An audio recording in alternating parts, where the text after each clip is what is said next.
Welcome to Storylines Live, the only podcast that explores the power and the meaning of the most important story in business, the one that answers why somebody should buy from you, work for you, invest in you, or partner with you. At Vendilli, we call this your capital S story because it defines the very character and nature of an organization. In each episode of Storylines Live, we feature CEOs and executives and storytelling experts who can share their experience with sharing their capital S story to help you and your organization do a better job of sharing your capital S story to deliver remarkable business results. In this episode, we're pleased to have Jim Wrubel with us. He's the CEO and founder of a very cool company called Spyglasses. And you can consider Jim an entrepreneurially minded leader. He has more than 20 years of experience building, launching, and scaling technology companies, mainly in the SaaS and e-commerce space. In 2023, Jim launched a very interesting company called Orchestra AI. Maybe we'll talk about the name a little bit. Stories and names are always important on this podcast. The flagship platform is called Spyglasses. It's an AI visibility platform that helps SEO agencies and PR firms prove and improve how their clients' brands appear in AI search. Jim, welcome to the podcast. Anything in that little bio that you helped put together for me that I didn't mention that we should mention? No, thanks, Paul. Yes, we should definitely discuss the name, the transition, and all of that stuff. Great. But it's always a nice introduction. Thanks. Great. Well, one of the reasons why we wanted to have you on this episode is because every second sentence in the marketing and PR industry seems to involve those two letters, AI. Indeed. And you folks have focused on building a platform that taps into AI to help tell better stories, quite frankly. Yeah. And we always ask guests on the podcast, Jim, I always start the episode by talking about the capital S story, how it explains why people would buy from you, work for you, invest in you, or partner with you. For Spyglasses and yourself as the leader, what's the most important of those aspects for you right now? Boy, you'd really want to kind of give it a 50-50 partner versus Sure. buy, because I find the best customers are the ones where it is a partnership, where you're not just a pure transaction, where both parties are thinking mutual value out of it. So when we sell, for lack of a better word, we're always thinking about the value that our clients derive from it and how they can turn into growth opportunities for their business. Right. So your primary client or customer audience is agencies, Sure. right? So can you tell our audience a little bit more about what you mean? Dig a level deeper on partner as well as buy. Yeah, ultimately, the AI has it's caught all of us unawares to an extent. It's come up. It's the fastest growing technology trend in history at this point, and there's a lot of unknowns in it as a channel. And so agencies are finding themselves scrambling to get answers. Their clients, how many times you've probably seen this personally, a lot of them, the CEO said, I ChatGPT'd our company and it was wrong. Fix it. Yes. And now it is the agency's problem to fix. Yes. So that becomes the value that we try to provide, is giving an agency the toolkit and the expertise and the resources they need to not only answer those questions, but actually build new profitable lines of business that will help their growth. Excellent. Now, do you sometimes work with brands directly, or is it primarily agencies as partners where they're essentially educating and helping the companies they work with? We do definitely work with individual brands. For us, the shift to focus on agencies is a strategic one. Right. When we talked early on to individual marketing leaders, their first thing was like, yeah, we got an agency for that. That's, that is our problem, but really it's their problem. So when you partner with an agency, when you support an agency, you end up working with dozens of the best brands out there. Yes, absolutely. I mean, that's one of the values we feel we have, not only on the story end, but here at Vendilli. My previous firm, WordWrite, we joined forces with Vendilli in 2025. And one of the reasons why is because everything we're talking about today, storytelling in a digital environment, requires the full suite of capabilities. And so since the very beginning, Vandalia has been focused on great websites and SEO and PPC and other things that people think of when they think of digital marketing. And as you pointed out, AI is another thing that people are starting to think about that they really previously haven't thought about. Yep. Back to the story. Okay. How does your personal story inform what you do today? In other words, out of all the things you could do in the world, hedge funds, selling used cars, why are you running this organization? I am by nature a builder. I am not happy with myself unless I'm building something. Might be Legos, might be, a swing set for my kids when they were Legos. younger. Yeah. Just, it is a default nature for me. So my career shifted pretty quickly into startups because you're always building and every day is a new puzzle. So I kind of came up on the technology side of a couple of startups. I was in, C-suite roles in a number of organizations, was lucky to sell the last one a few years ago, and then have always had the next thing kind of on the horizon. So this was, as soon as AI became, the hot topic out there and started to see what impact it was having, it was kind of a natural fit. Say, yeah, this is the next wave you want to surf on. Wow. That's great. So then that leads to, let's talk about the name. Yes. First, let's talk about Orchestra AI. Yeah. How did you wind up with that name for the organization? And what exactly is Orchestra AI? Yeah, so when I first launched, in 2023, the original concept, I was working with a venture capital firm here called Innovation Works. Oh, yeah. Working with software companies. And most of the time when you're at that stage of your career, ideally, you have two capabilities. You can build a product and you can sell it. Marketing it is like a whole extra job that nobody actually has. So I was sort of finding myself just falling into I need to support this company. So what I'm going to do is I'm just going to pull together enough of a marketing automation infrastructure, kind of turn it over to them to run. And it was working. It was working pretty well. So we'd give them, nuggets of like extracting information about their company, turning it into blog posts, turning it into social media, turning it into, video in some case. And then I was using AI to just transform it into different formats for different consumption. And that felt kind of like conducting an orchestra. And I started to see a repeatable thing here. And so sort of, blended itself together. The domain name was available, which is now always a thing you have to think about. But yes, that was my original idea launching will be an outsourced AI-focused marketing automation platform for earlier stage tech companies. And you would be conducting all of these disparate elements. That's right. For them. Okay, that's great. And we're really going to dig into Spyglasses. Yes. But I guess conductors need Spyglasses. Is that it? Or no, this was a hard pivot from my perspective. Talked about, getting on a surfboard and riding the wave. Well, the hardest thing to learn when you join is the things that you missed, the big picture pieces that you missed so everything I just described there made perfect sense to 2023, Jim. There you go. When you get in the driver's seat and start moving, things change. And one of the things that I didn't really appreciate at the time was how fragmented marketing is as an industry and how difficult it is to differentiate when you talk about technologies for marketing. Hundreds, thousands of them out there.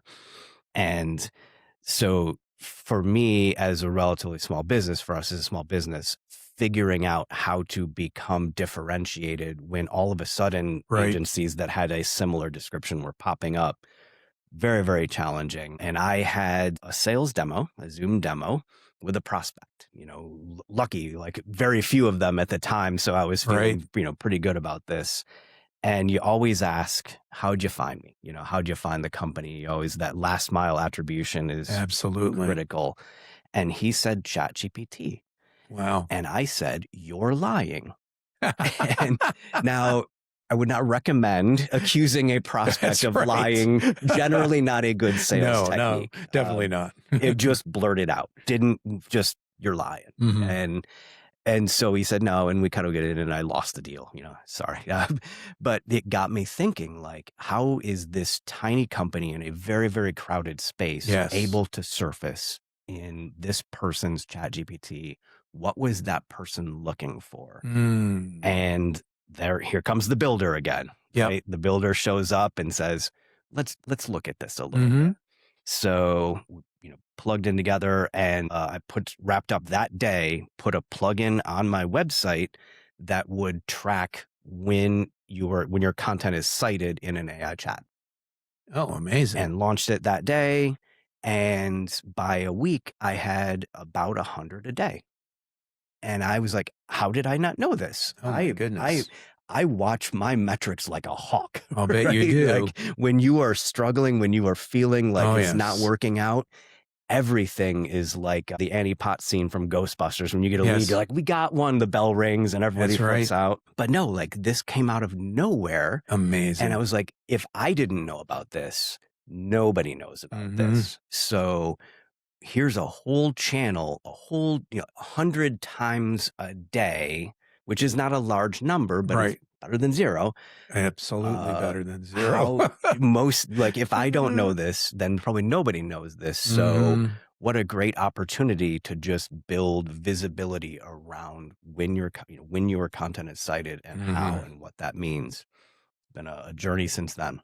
Wow, that's a great story.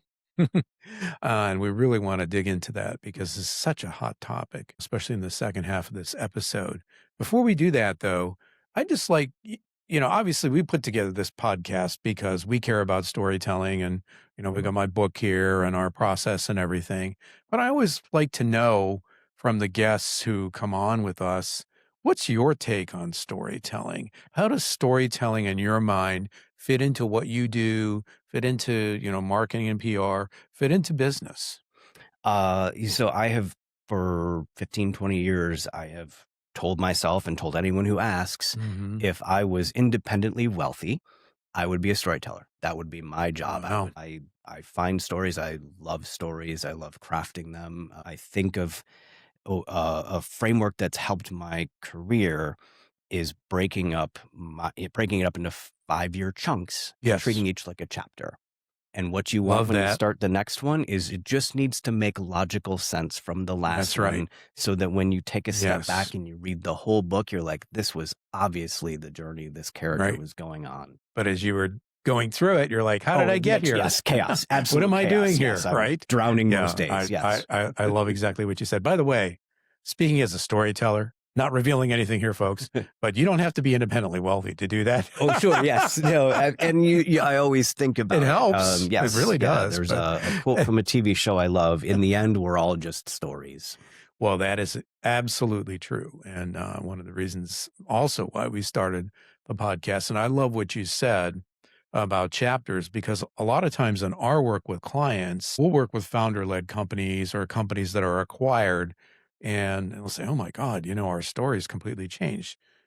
No, it hasn't. It's evolved, and you've moved from one chapter to the next chapter. And whatever audience you're trying to reach, whether it's B2C or B2B, there's the reason why stories work, and they're the best form of communication. I'm sure when the first person in the world figured out how to make a fire on purpose and told the second person, it was in the form of a story, probably involving barbecued meat. I'm not really sure, but that's how we communicate. And people expect that that's what's going to happen. And Jim, we're going to dig more deeply into your story and all about Spyglasses right after we take this quick break. Welcome back to Storylines Live, the only podcast that explores the power and the meaning of the most important story in business. The one that answers why somebody would buy from you, work for you, invest in you, or partner with you. This is the story that defines the very character and nature of an organization. In this episode of Storylines Live, we're honored to have Jim Wrubel, who's the CEO and founder of a very cool company and technology called Spyglasses. And in my view, Jim, Spyglasses runs on storytelling and AI. And I guess I'd like to start to talk more deeply about Spyglasses by tossing that to you and asking your reaction to what I just said. I think that's very true. There's a lot of differing opinions about AI as a technology, and Hmm. it is in some ways problematic, but it is a remarkable achievement of humanity that we've created something that can converse and understands nuance. And if you ask it, could tell a story of its own. Yes. Might not be great, but the idea that a technology Hmm. understands the concept of a story Hmm. well enough to create one is interesting and exciting. And it is in a lot of ways a black box. So a lot of what we do at Spyglasses is understanding how it responds to different stimulus, Yes. Yes. and being able to show how it reflects individuals, brands, and all of that stuff. Yeah. And I think this is what's going to be really valuable, audience, for your consumption of this episode. There's AI visibility, which is how you folks have described Spyglasses, and there's AI search, and they're directly connected. I come to this profession out of journalism and then PR. And of course, we do a lot more than PR here at Vendilli. One of the things that's emerging, and I've seen a number of studies and industry leaders talking about this, and it relates directly to storytelling and AI, the importance of where AI gets its content from and what the content consists of. And the holy grail is to have whatever large language model you might pick cite your specific brand when somebody is searching an AI for what your organization does, right? Absolutely. Yeah. And so, how does Spyglasses assess or measure, without giving away proprietary Yeah. secrets? Yeah. How does that mechanism work? Because what you said a minute ago, people consider this a black box. Yes. I think people do because when you interact with it, it is very much a black box. It converses similar to a human.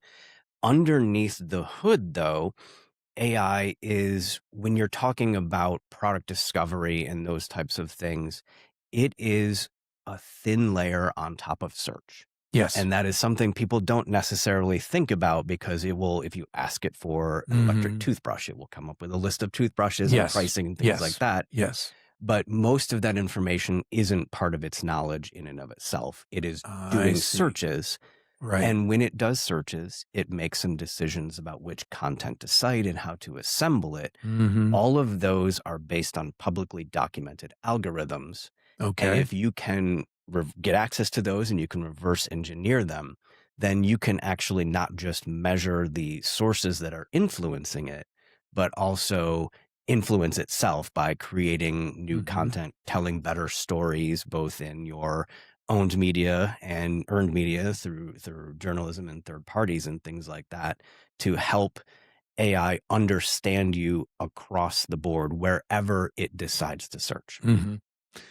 So to piggyback on what you just shared, one of the things I've looked at recently, there's a platform you may be familiar with. It's called Muckrack. Mhm. A lot of agencies use it for PR and media relations. And in partnership with a research organization, they came out with a study not too long ago that found this crazy correlation between earned content, which is news coverage, thought leadership, sometimes, which is what we use a model called PESO, Yeah. paid, earned, shared, and owned, to describe the content you'll find digitally. And, own content is your own thinking that you come up with.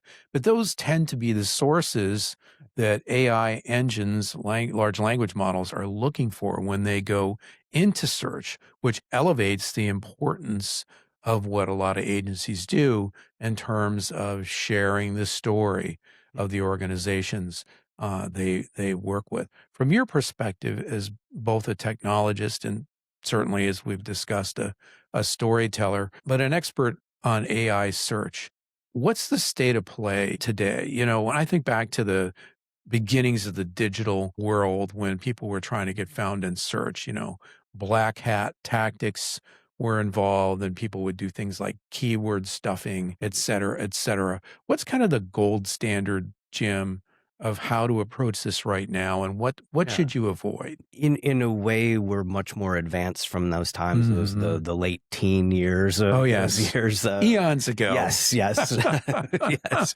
when the iPhone 4 ruled the earth. Yes. Yes. Had one of those. So in ways we're much beyond that. And Mhm. in ways we're sort of cycling back to where everything old is new again. And I think the Muckrack study, which I love, was interesting in that it really, highlights the importance of earned media, and the fact that that's really the biggest difference in this AI as a discovery channel versus traditional search. Yes. Is AI can find your brand anywhere. Yes. And so when it's doing search, you're not limited to just your owned media and things like that, which is fascinating, because it means people in PR and comms now need to think about SEO techniques in their own writing. When you think about working with a journalist, what are the key messages you want to get across? Exactly.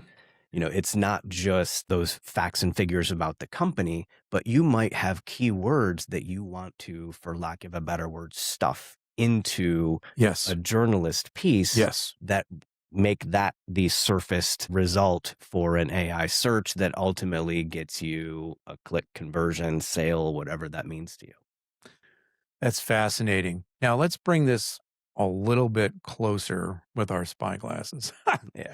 How does Spyglass take what you just said from a higher level view and make it real for the organizations you work with? Yeah. How do you work with clients, essentially, is what I'm asking. Yeah. So on a technical side, one of the nice things about as a platform of technology, AI, ChatGPT, and Claude, and some of these newer ones, is they will gladly tell you what sources they cited in returning that. Yes. So Spyglasses helps agencies record and manage and organize all of that information. Oh, wow. So one of the challenges in this field is if you ask AI the same question twice, you'll get a slightly different response. Yes. A little bit of non-determinism in there and a little bit of variability.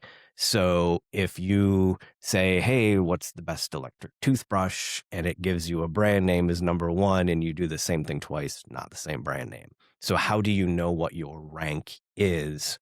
And the dirty secret here is statistics, right? You run that prompt enough times to have some confidence in the fact that, yes, your brand is mentioned in this high purchase intent prompt because I've run it enough times to be statistically confident in that. As an agency, you can certainly do a lot of this stuff manually, but you're going to spend a lot of person hours. You just typing that prompts keyword manually, right, Jim? Yes. So this can be much faster. Yeah.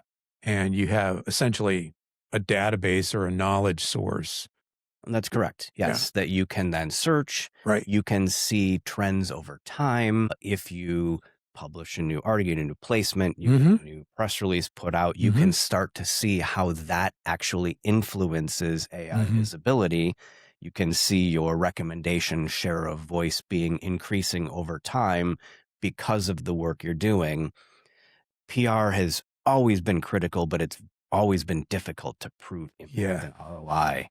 And this is a cool channel because now you can actually measure that. Yeah. One of my colleagues and a guru in the field, she said the other day that this is PR's time in the sunshine. Absolutely. Because now we've got that connection between actually getting the feel good earned media and having the metrics behind it to show that what those of us who've been doing this for a while always believed in our heart was true, that it really does drive action and inspire hearts and minds and result in action. That's exactly right. Jim, what makes you folks different than your competitors? So I think there's a couple of things that make us different. One is we are specifically a white labeled platform for agencies. Not very few, if any, of our competitors in the space, and there definitely are some, as there should be in every space, go that far in intentionally being a white labeled platform. Right. So, brand, all the outputs that come out are branded. It feels as though it's yours. Yes. When we support our agency partners, even with services as well. So if you want, AI visibility expertise on your team, will operate as an extension of your team. Wow. So that's part of it. And then the second piece, I think, is that we focus specifically on that search layer. Yes. So a little less on measuring the prompt output and a little bit more on the citation mix and how that influences. Yeah. Well, see, this comes right back to your capital S story. You really meant what you said about partners, right? Yeah, that's really great. What gives you the most satisfaction in your work, Jim? When you're working with somebody and you say, that's why we started doing this. So I think for us, it's when, one of our clients who maybe is a little bit fearful of another, dealing with another change, right? As every couple of years, right? Another right, like significant the weather, sea change. There's a lot of talk in AI specifically about, will I lose my job? Could an AI do my job for me? But when they transition from someone who's somewhat fearful into someone who has an expertise and, grabs the tiller of the sailboat and now is navigating on their own, like for me, that's what does it. That's great. Now, you may not be able to name names, but to help our audience understand the result of working with Spyglasses, can you share a case study or a success story? Yeah, we worked with a brand that was launching a new product and had basically no visibility in the space. Because they were new. They're brand new. They'd been working, in more of a consulting thing, and this was their first opportunity to productize that as a feature. So the combination of building material around there's a keyword that is very important in our industry. They're called fan out queries, which is when the AI, when you write a prompt in there and AI does some web searches.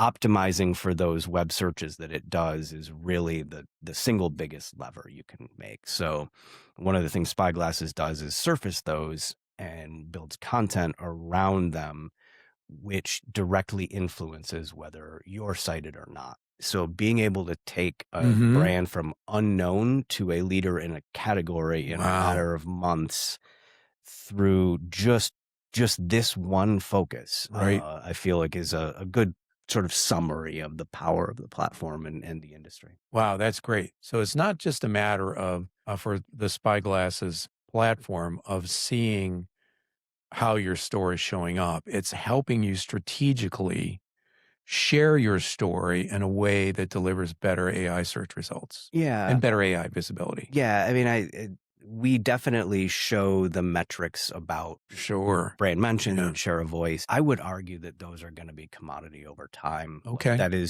It's challenging work, but it's not impossible work. Right. And AI can now build these tools on its own. Very fast, apparently. Very, very, very, very fast. But for us, those are the proof layer. Yes. So the work that you do to change the results, to change the underlying citations, the earned media that you're doing. Yeah. That's the strategy. The proof layer. Yeah, that's the strategy layer and the direction layer. Yeah, that's the real value out of this. The measurement is helpful because it shows the impact on ROI, but it is not a product. Right. And this is really the focus. That's great. Jim, if our audience wants to know more about Spyglasses or to connect with you, what's the best way to do that? Yeah, spyglasses.io is our website. Products are listed there. Many of our products at least have a free trial or are free to use. If you're struggling with what prompt should I use to test visibility, we have a free prompt generator for that as well. And Jim, if you share those with me, folks, we'll make sure those are in the show notes. Absolutely. I'll also put the Muck Rack report link in there as well. Yeah. But I'm very active on LinkedIn. We share learnings from our platform all the time. So again, we're all stories. I love telling stories about the information we find. So definitely connect with me on LinkedIn. Wonderful. Jim, thanks so much for being on this episode of Storylines Live. It's been a great conversation. And I just have a feeling, given the way AI evolves, we might have to have you back on at some point. Thanks. And folks, thanks for joining us for this episode of Storylines Live. We appreciate you being here. Please like, share, comment, subscribe. We'll see you next time on the only podcast that explores the power and the meaning of the most important story in business, the one that answers why somebody would buy from you, work for you, invest in you, or partner with you, your capital S story.